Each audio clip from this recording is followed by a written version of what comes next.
boa tarde, bom dia para muitos aí. É muito difícil a gente ir dormir e acordar quando mais uma vez o Vasco estraga o nosso fim de semana e o nosso feriado. A rodada foi toda boa para o Vasco. A rodada funcionou, inclusive momentos antes de começar o jogo. O Avaí perdeu. E isso deveria servir de estímulo para esses jogadores que com mais uma vitória colocaria o Vasco a 3 pontos do G4.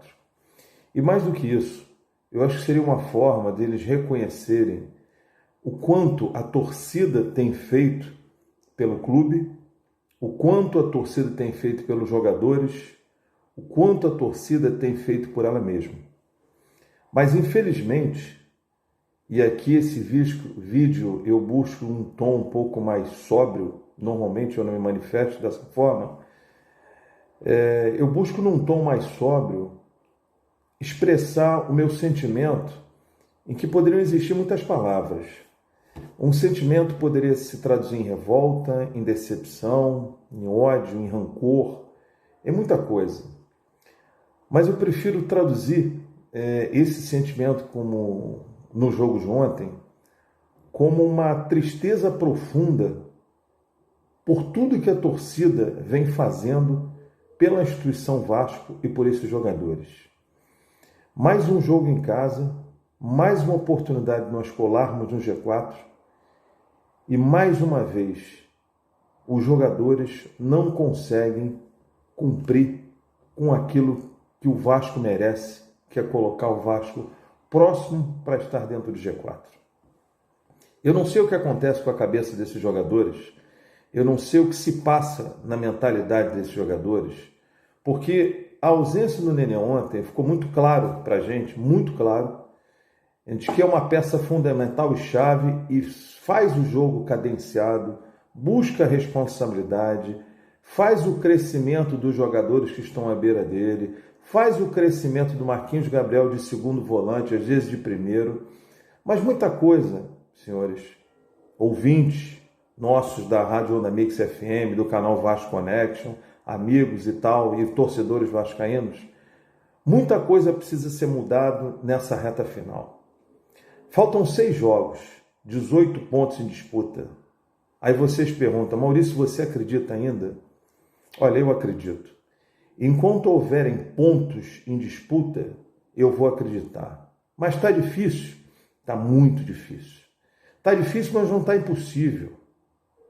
O Vasco é isso. O Vasco sempre tirou leite de pedra. O Vasco sempre, tudo para o Vasco sempre foi muito difícil. Mas a gente tem que trabalhar com erro zero. Nós não podemos colocar um Daniel Amorim, que é um jogador alto, para brigar lá na frente, e nós não termos bolas cruzadas para aproveitar a altura dele. Nós não podemos manter um Morato até o fim do jogo, quando está sendo uma peça nula no lado direito, não é de agora. Nós não podemos meter o Léo Jabbar, que é um jogador que tem uma certa habilidade, tem força, velocidade, e insistir, Fernando Diniz, com ele pela esquerda, como ele não funciona. Que o melhor jogo dele foi contra o Guarani, e jogou pela direita, e espero que com esse próximo jogo contra o Guarani, você coloque ele pela direita. Nós não podemos ter um garoto que só pisa na bola como futsal e joga para o lado ou para frente, o Bruno Gomes, e que não faz o time andar na vertical. Eu não sei o que acontece, mas nós não podemos ter a ausência do Galarza, que com toda a dificuldade que ele possa ter, talvez para entender o seu ritmo e o seu perfil de jogo, é um jogador rápido, é um jogador veloz, é um jogador de transição rápida, que joga para frente, que tem habilidade, que naquele jogo lá contra o Náutico, se você tivesse colocado ele, eu tenho certeza que ele colocaria o Pimentinha no bolso. Nós não podemos deixar, Fernando Diniz, o Castan dar o primeiro combate. O Castan é um jogador pesado, já não é garoto. Ele tem que ser um jogador na sobra, não é um jogador para dar o primeiro combate. O Castan não tem que ser um jogador para pegar a bola e tentar dar um passe lá no meio de campo.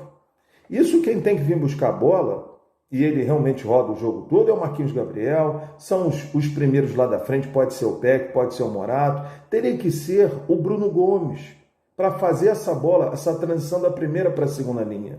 Nós não podemos, Fernando Diniz, e aí você não tem que ter medo de mudar, que eu tenho certeza que você não tem, com todo respeito a ele, nós não podemos manter o Zeca na lateral direita, que não está apresentando futebol nenhum, não é de hoje. Tivemos o primeiro gol deles anulado, mas pelo segundo jogo consecutivo, durante o jogo aconteceu de novo, ele toma uma bola nas costas porque está olhando a bola, não está olhando o jogador. Mais uma vez, nós não podemos ter um menino que joga bem pela lateral esquerda, o Riquelme, e não encontrar uma forma durante o jogo de ele fazer um jogo apoiado, soltar ele para a esquerda, que as poucas vezes que ele foi na frente, ele trouxe jogadas importantes para o Vasco. Que se monte o meio preparado para que faça o Riquelme jogar, que tem sido nosso homem surpreso, o homem que tem quebrado, o garoto que tem quebrado as linhas, o menino que desafia o adversário, o menino que é irreverente, que não tem medo de jogar. Nós não podemos não ter bola, Fernando Diniz, para o Cano ali na frente. E por fim, Fernando Diniz, neste momento, nós não podemos querer que façam aquilo que não sabe. Nós não podemos ter um goleiro jovem, que é um bom goleiro, mas que neste momento difícil que o Vasco passa, cronologicamente ele não viveu ainda no futebol minutagens para ele segurar uma pressão dessa. Ontem, o gol do Marquinhos Gabriel, ou faltou alguém avisar antes do jogo, ou faltou conhecimento a ele, porque qualquer um que joga no futebol sabe que o Renato Cajá bate e bate forte. O que fazia ele a 350 metros à frente da baliza? O que fazia ele para montar, se eu não me engano, com 3 jogadores, uma barreira para o Renato Cajá?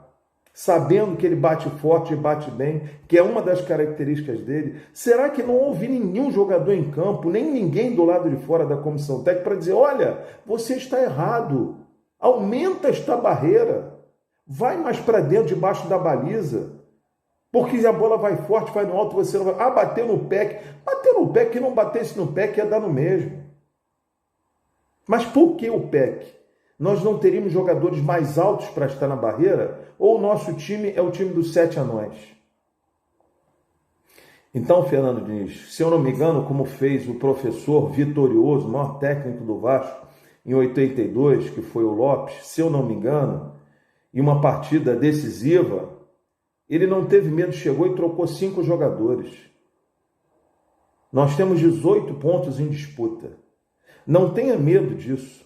Eu já venho dizendo há muito tempo, quem nos acompanha no canal Vasco Connection, na Rádio Onda Mix, tem me escutado nos comentários falar há muito tempo. Do jeito que o time do Vasco está, nós precisamos de um brucutu, nós precisamos de um cara viril, um cara forte, um cara que saiba jogar e não tenha medo de dar porrada e que imponha medo ao adversário de primeiro volante. Esse jogador, para mim, eu já digo há muito tempo, chama-se Léo Matos. É perfeito? Não é. Não é perfeito. Mas é o cara perfeito para o primeiro volante. É um cara que sabe jogar, mas é um cara que sabe brigar. Quem não lembra do Nasa? Quem não lembra do Luizinho? Quem não lembra até do arquirrival, do Márcio Araújo? Jogadores que, se você pergunta a qualquer um dentro do campo, quem que não quer um jogador desse? Que dá combate, que vai para dentro? Que não tem medo de dar cabeçada na baliza, de dar pontapé? Então, Diniz, vamos arrumar a casa, vamos surpreender o Guarani com aquilo que ele não espera.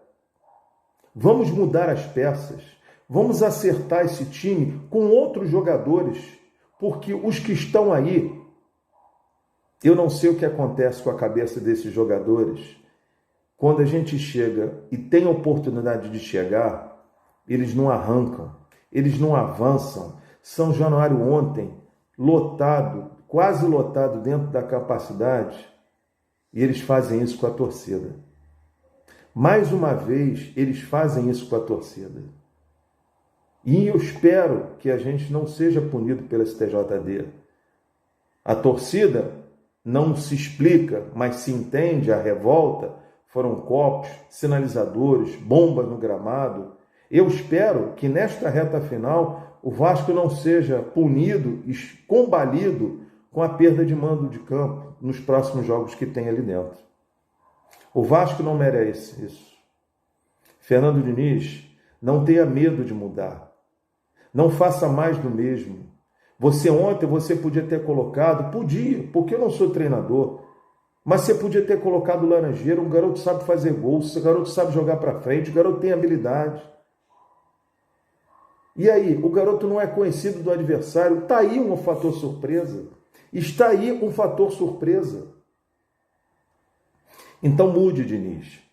Eu gostaria de fazer um vídeo de outra forma, mas a torcida clama isso. Não seja mais do mesmo. Eu gosto do seu trabalho, você é um baita treinador, pegou um time, um elenco horroroso,